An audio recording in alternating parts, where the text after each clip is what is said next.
Hey guys, Jeff Madaris here at Preferred Exteriors, and we're going to go over operating a brake. Now, how do you get the measurements? First off, I'm just going to show you real quick. I'm going to use this 4x4 as an example of how you measure it off.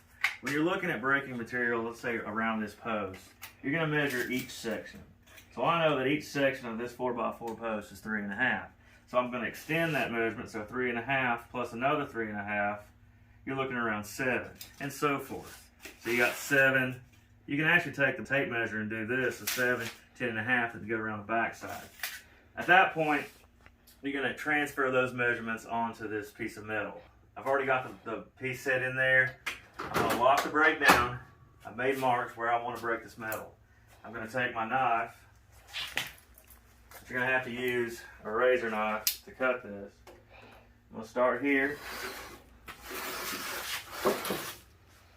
I'm going to come back.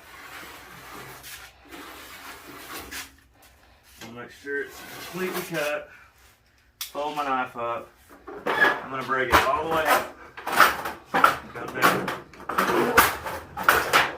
Get rid of your piece. You don't need it. You're going to start the bends. Now this particular piece actually has an extra piece to it. It's got a reverse bend. So I'm going to come out to my first mark. I'm going to lock the brake down. It's a perfect 90 degree.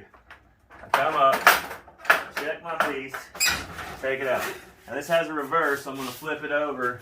And this has a unique reverse because it wasn't exactly the same size. I've hit my marks. I'm down here on that mark. And I'm down here on this mark.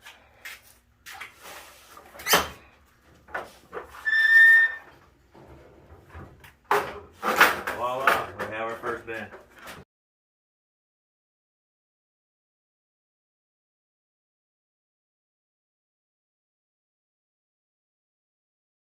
So remember guys, for your preferred choice, preferred name, and preferred contractor. See you next time.